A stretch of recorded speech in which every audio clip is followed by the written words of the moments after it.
Ta-da! Welcome to This Mystic Life podcast, a podcast that aims to look at the world differently, with total responsibility for sight. I think it's very helpful to understand that you create a container by your welcome for a relationship with the Holy Spirit. You create a container through which you live your seeming life. And when you understand that, it reduces immediately an incredible amount of defensiveness that you feel towards your daily living.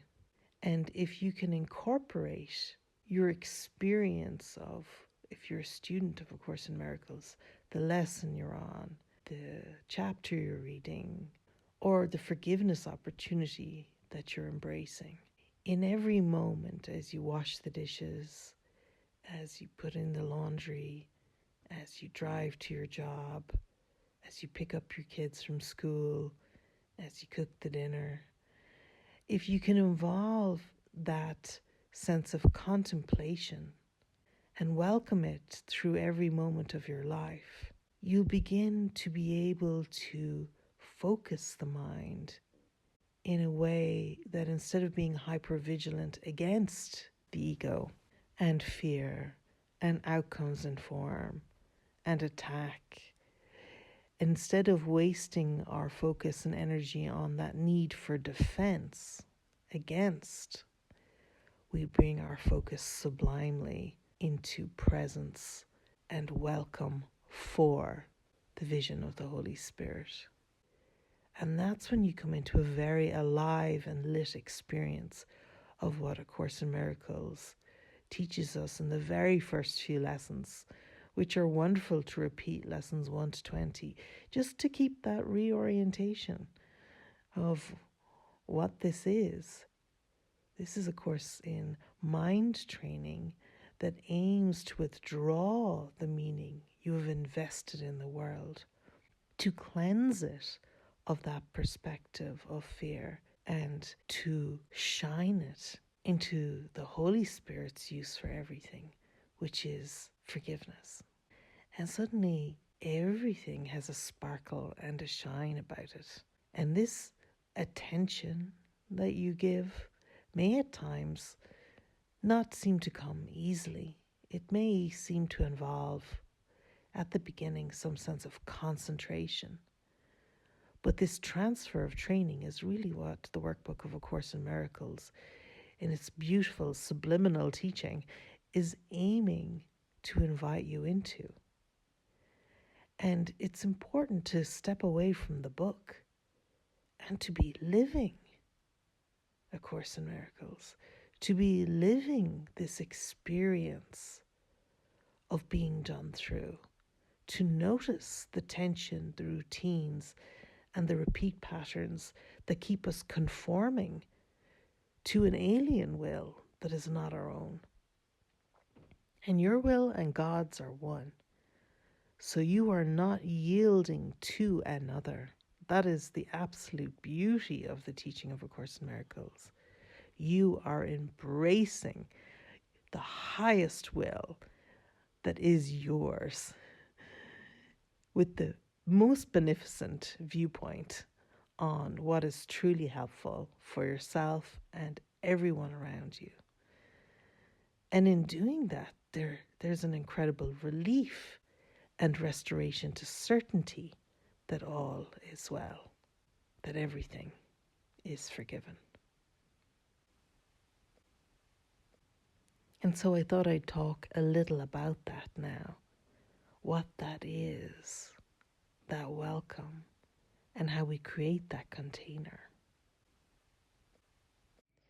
I would say a vessel for awakening is a cocoon of intent. And it's a spaciousness that you draw around yourself wherever you appear to be. It's those extra seconds you add and allow a reverence before you react, a pause before you complete a task, and a quiet solitude that cocoons you from the world of people and things and places and activities around you. And when you allow that cocoon, and in fact welcome that cocoon of presence to sublimely encapsulate your experience of everything, then you move through the world with a grace that seems to remove every stone upon your path that you may stumble on. And yet it does not mean you will not meet obstacles along your path, but again, they're only to amplify the cocoon of that prayerful pause, that going to spirit to be shown, rather than reaching to the past to understand and correlate and conjugate an understanding that's deeply rooted in fear and fable and fallacy. And so as we unwind from false cause and effect, that the world is cause and we are an effect of it,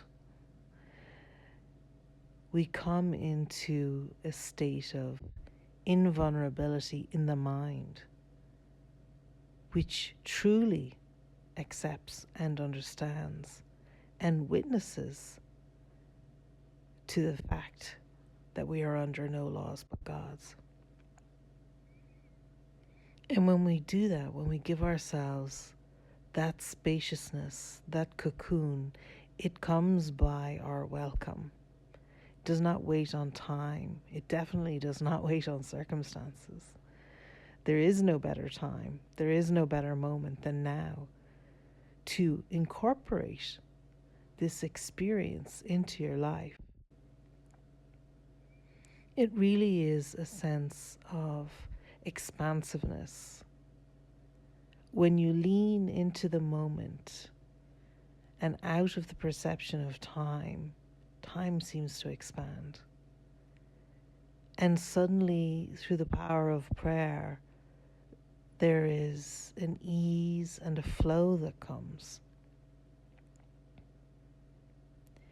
And when we can allow ourselves, as we begin to practice this presence in our daily lives, the only thing that you will find that buffers against it will be your perception of other people, other needs, other tempos, other timelines, of what you imagine, and this is the critical point, what you imagine is needed from you.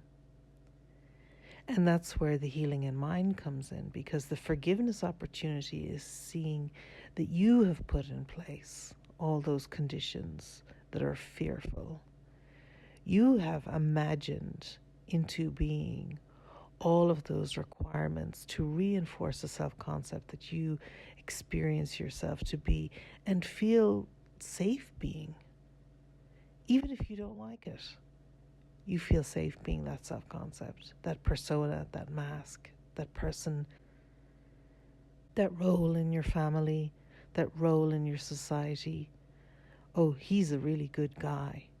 He's trustworthy. Oh yeah, he's consistent. And when that imagined need that they have for you to be consistent in a certain way or a certain role starts to loosen, you may at first get rebukes. You may at first experience yourself as being unfairly treated. But with your intention of this cocoon, that this going for peace and presence and the truth of whom you are, with the intention knowing that it is to serve the whole, that no one's excluded, that it is to truly find that beneficent connection to everyone rather than to push them away and avoid them and disregard them. No one here is abandoned. Instead, we are actually abandoning ourselves to God, to that true holy relationship of the Father with the Son, the Father with the child. And we are the child. And everyone's invited into this intimate relationship. And if those around you seem to have a desire to also understand or relate in this new way, you can welcome them into this experience by your demonstration. Yet first you need to be demonstrating this for yourself to be convinced. It can't be a figuring this out together.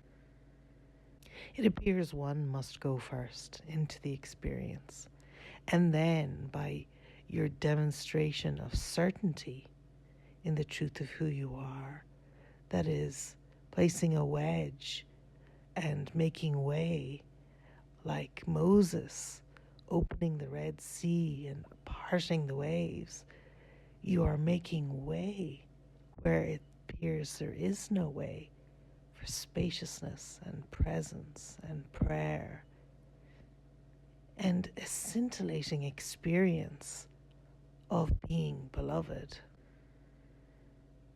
And having even tasted just a little bit that experience, it becomes enthralling, and you wouldn't want to live any other way. And then if you ever find yourself trapped in the tempo of some seeming consideration or some seeming external force that drives your mind back into the fear response mode, you still will have within the cocoon that you have welcomed sufficient presence to notice that, witness to it, and not condemn it. And it is your lack of judgment that allows that loop of a pattern repeating in your life, where there's something that hooks you and gets you involved and gets you frazzled. You will be able to notice that loop, and through your non-judgment of the character that you think you are, through the character you think they all are, through that non-judgment, you'll be able to very gently restore the mind to that rest as it watches, and the loop will seem to complete. And it's very important to understand you never get out of a loop by trying to change it. You only allow a loop to close by completely understanding what this eddy, which this swirl, which this oxbow lake that seems to have taken you off into a corner and out of the flow of the river is trying to tell you and teach you about yourself. And again, the lesson is only learnt if you are watching with the Holy Spirit. The ego has its own lessons to teach. The Holy Spirit's lesson is easy to experience because you recognize that it is revealing something to you that you previously misunderstood about yourself, that is relieving. It's a relief to be corrected by the Holy Spirit. It's a breath of fresh air. It's whew. And if you're watching with the ego, you'll also notice that you are berated and condemned and cast aside. And you're also considered persona non gratis. And so it's our attachment to the teacher we look with that first needs to be questioned. I've noticed a very common thing amongst course students, that when their focus is on the ego, and what the ego is doing, they're involved in a lot of interpersonal factions and fighting and debate. And when they recognize the futility of that, and that the vigilance for the ego is in noticing that you're not with the spirit.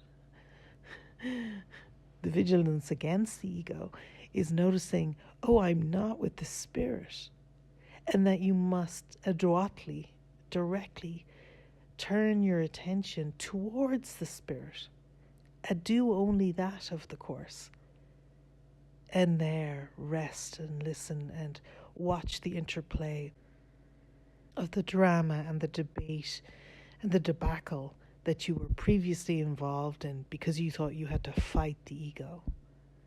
Don't fight the ego. The ego loves that. What we want to do is withdraw our investment in the mechanisms of the mind when it is deceived, and draw gently back to the safety of right-mindedness, watching with the vision of the Holy Spirit. And yes, perception is being purified, and vision will not be your consistent experience when you seem to begin on this path. And yet, at any moment, by your decision, vision can be all you see. The holy instant is a portal of presence. It is the direct line right into sublime right-mindedness and vision of the Holy Spirit, and it remains available at any time. You cannot prepare for the holy instant. You definitely do not want to strive or struggle to reach or attain it as if it is above or beyond you. This is a sinking back into a yielding to presence and a desire to simply see things differently. Because if the world that you perceive is harsh and harassing and holding back from you the abundance that is your right, your inheritance as a child of God, then you want to retire from that world, from the thinking of that world, and retrace your steps to the world you want. Beyond this world, there is a world I want. And that is the real world. That is what the vision of the Holy Spirit will show you. And if you can reclaim that entitlement to miracles and allow them to be welcomed into your life because you've sufficiently unpeeled your little fingers from the grasp you have on what you consider to be reality, that you're actually maintaining. You're maintaining a world that you do not want, that is actually against yourself. It's even against your self-concept.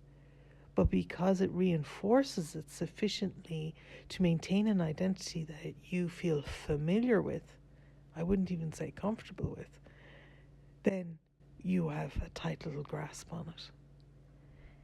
And as we in our daily life create this cocoon of presence around us, allowing ourselves to be welcomed deeper into what is true and eternal, then this spaciousness can be the space from which you witness the world. And it's not dependent on being a mystic in a cave, or living in a monastery, or hiking out into the wilderness to be by yourself. All of those things can be very supportive for a mind that is beginning to welcome and sink into these experiences. And yet ultimately, as the Course says, you'll be sent on many busy doings. And what we're really looking for is a way to envelop our sense of self and experience in this cocoon of radiant presence. And that's the demonstration, that's the teaching, that's what extends when we encounter one another. That's our influence, if anything, on the seeming time-space world around us, is to introduce eternity. And when we bring the darkness to the light, in our everyday life, continuously transforming our experience as we wander this world, then it is a gift to be in the presence of that one, because they are extending a state of heaven, a state of certainty that they are a child of God, and certainty that you are also. So why wait for heaven? Heaven is here now. Allow yourself to be imbued with the presence that will teach you of itself, that you are beloved, and that you belong in an eternal way as a child of God. And so we begin. This moment, this is the ARK, the tabernacle of the holy relationship, where God would welcome you in. Enjoy practicing and playing with this idea. Don't make it another to-do on your list. We have to remember everything is. Ta-da!